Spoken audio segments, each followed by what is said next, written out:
Alright, I'm back with the second part of coloring up Cheeky Rockabilly for the January card start to finish series that I'm doing today. And this one's going to be really quick because there's not a lot to her clothes. And I'm going to be using some RVs, some pinks, because I'm going to be using some papers from this Echo Park Love Story paper pad. I'm going to be matching the pink in that. And I'm just going to start with the RV 23. It's not my lightest, the 21 is the lightest, but I want to start with the 23 because I want this to be a hot pink outfit. So I'm really just going to be using the lightest RV, the 21, at the end.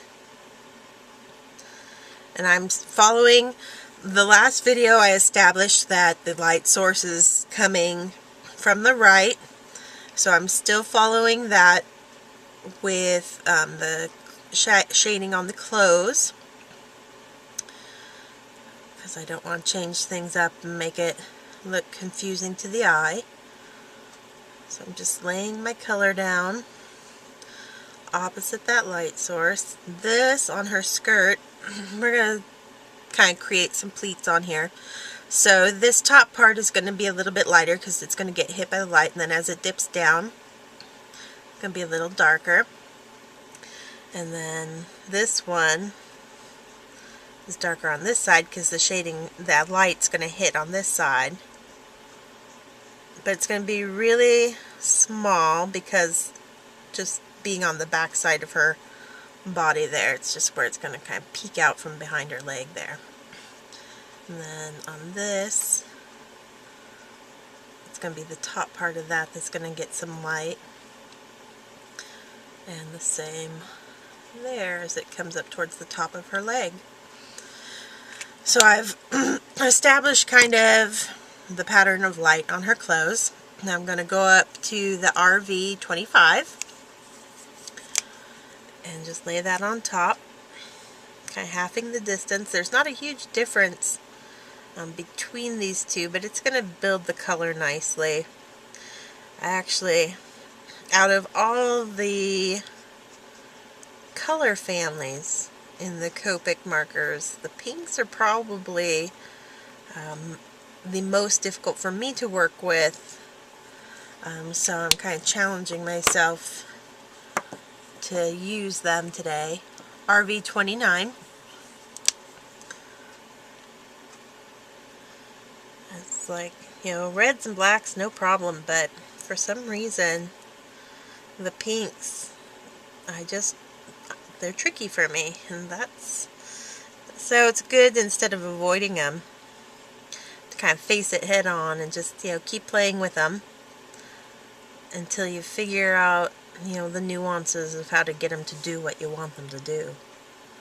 And I'm still practicing that. So again, I'm just going right over top what I've already laid down and just reinforcing those little pleats that I've created in her skirt. I'm going to be a bit more generous with this darker pink because I do want the dress to be a dark pink, not necessarily to end up as a light pink dress at the end.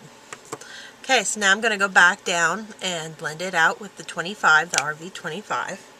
So right over the top of the 29, pulling it out a little bit farther than I did the first time.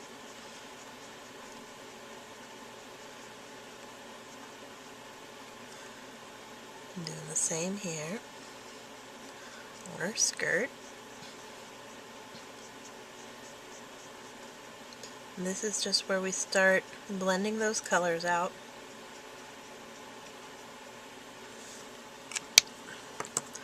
The RV 23. And I'm actually going to not worry about going right over the 29 with that one too. So I'm just, again, blending over all three, or all two of the other colors.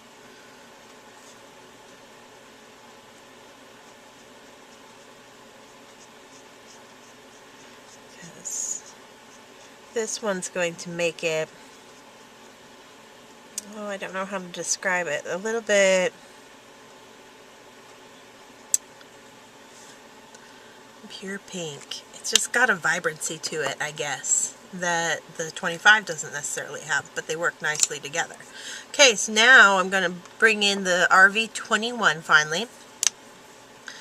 And that's, I'm going to start from the side that, you know, I left white and blend just slightly into that 23, 25 kind of combo.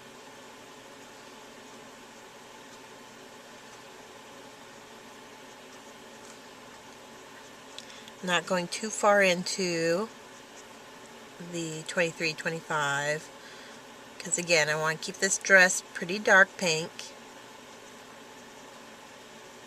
This is just giving us our little pleats and folds, light hitting it. And while that's still wet, I'm going to take our 23, RV23, and blend up into that 21.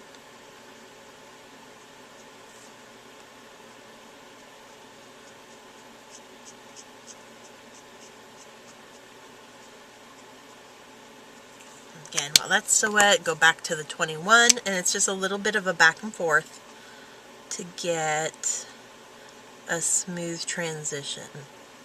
And this is where I have to play around with the pinks a bit. It's a little bit trickier for me to get the smoothness it's a bit easier to get with the other color families.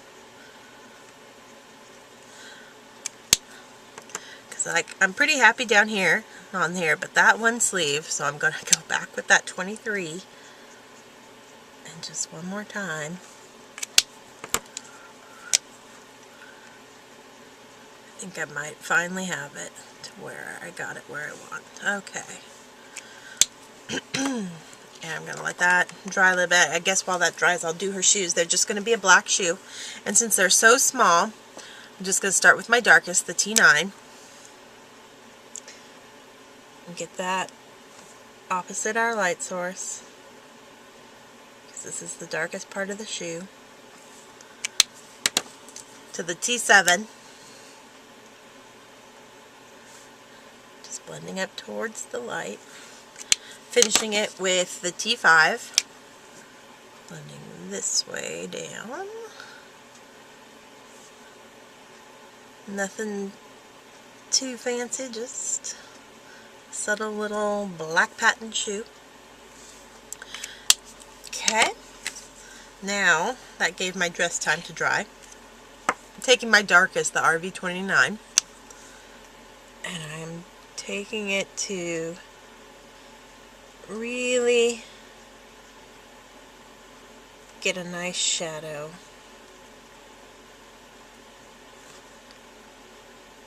Down here.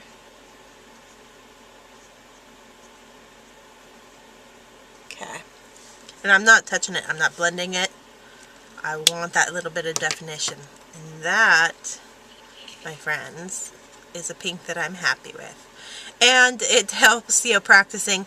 There wasn't a lot. There wasn't a big space to color. You know, the more folds and pleats and stuff, it would probably drive me crazy. But on something this small, she doesn't have a lot of clothes on. It's a fun little one to practice any color that you might be struggling with. So for me, this was a good one to take on the pinks and be pretty satisfied with the end result. And I'm that much closer to getting more comfortable working with them, so it's always a good thing. Alright, so I'm going to end this video, and I'll come back and we'll do her hair, and then after that we'll put the entire card together. So thanks for watching, and come back for the next video.